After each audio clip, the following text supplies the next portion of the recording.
r/nosleep, posted by Reddit user luckieslin. My family just moved into a new house. We found a strange set of rules to follow. Part 3. I woke up in the late afternoon, sunshine glimmering in my room, letting particles of dust dance in its light. It was so peaceful. I could hear the chirping of birds and the cheerful scream of kids playing outside. I got up and uncovered the mirror, throwing the blankets back on my bed. Then I quickly looked into it. Nothing. Just me. I seemed a bit tired, not from a lack of sleep, but from a lack of peace. The past days had been horrible. That's definitely not the kind of welcome gift you want to have. I went downstairs and unlocked the basement door. Then I went into the kitchen, preparing myself to comfort Dad. But he wasn't there. None of my family members were there, except my little brother. "Hey Jacob," I said, "where are the others?" He looked up from this bowl of cereal he was eating and told me, "Lucy's with some friends. She'll probably stay overnight." "And Mom and Dad?" "Shopping." All right then," I muttered, also grabbing a bowl and filling it with cereal and milk. I sat across my brother and began to eat. "Adam?" Jacob suddenly asked. Was the only response I managed to give him. Jacob only poked around his bowl. He looked concerned. I quickly swallowed and asked him, "What's wrong?" "I've had a strange dream last night. I dreamed I was in the living room and there was a shadow on the wall and they talked to me." I just sat in silence for a moment. How should I react to that? I couldn't tell him it wasn't a dream, and the shadows actually had been there. He was just a kid. He would totally lose it. So I simply replied, "Don't worry, it was only a dream." But it wasn't. The shadows were real. The whispering was real. And this creature was real too. I began thinking about it.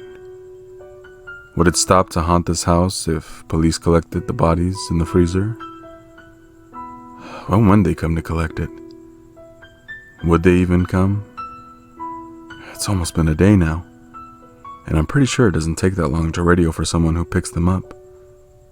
We lived in a quite boring area. The incident in this house was the most exciting thing in 20 years. Murders didn't happen every day here, so yes, I'm convinced they should have come already. After we finished breakfast, I put the bowls in the dishwasher and headed back to my room. I hadn't much to do, so I would finish the show I was already streaming, and maybe look for a new one. Holidays really are boring if you don't have anyone to spend time with. I had no one in this town. My friends, my girlfriend, everyone except my family was 50 miles away. The only way I could communicate with them was texting or FaceTiming. At least something. Imagine I had lived 100 years ago. I would have had to write letters and wait days for an answer. I definitely preferred the modern world. The day went by pretty fast. Mom and Dad came back around 3 p.m.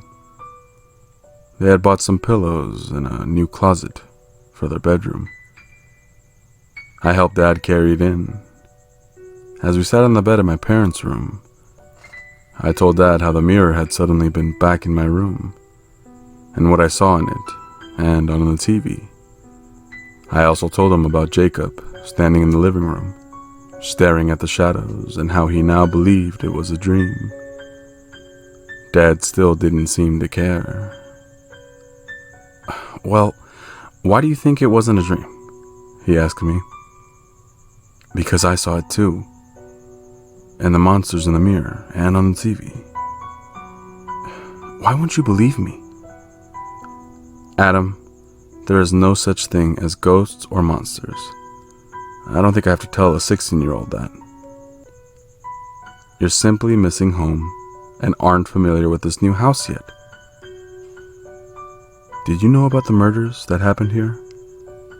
I quickly asked him. Dad seemed surprised, but he answered calmly. "I'm not gonna lie to you, Adam. Yes, I knew it. And I didn't tell you all about it because I knew it would freak you out. Just like it does now. You let us live in a murderer's house and believe the crazy shit going on here doesn't have anything to do with it? Adam, there is no crazy shit going on here. I told you before." His voice turned louder, a mix of disappointment and anger. Probably more anger. It had no purpose talking to him. He would stay stubborn, not letting anyone criticize the perfect house he had bought. I left the room and went downstairs, where I ran into my mom.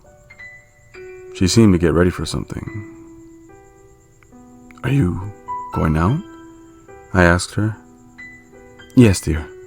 Your father and me have been invited to the Johnsons, the couple that lives down the street. We would have taken you with us, but they'd rather get to know us first.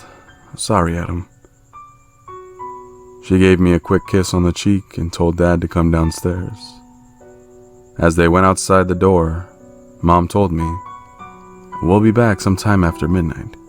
There's chicken in the fridge. Bye, sweetie."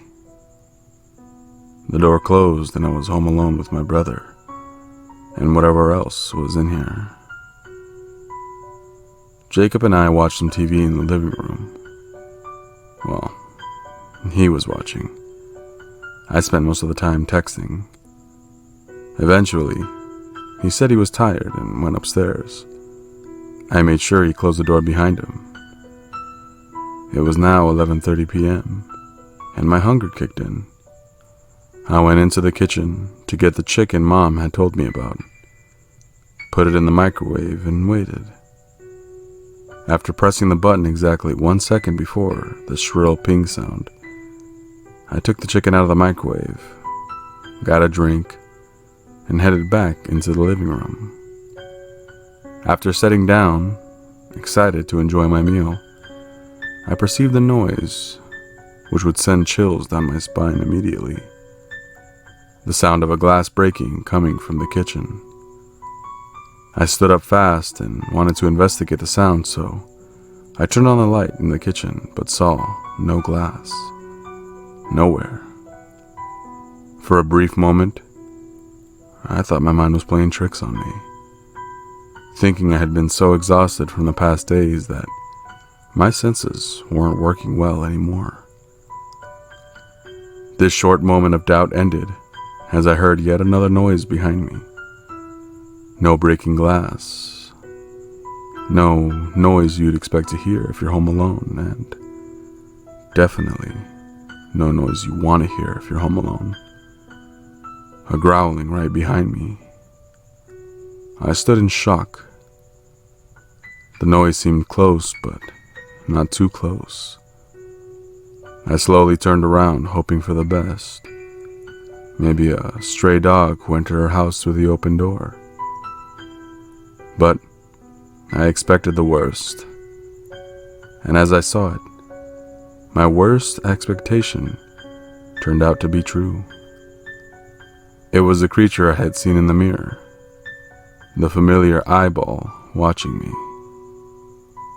I had forgotten to lock the basement door.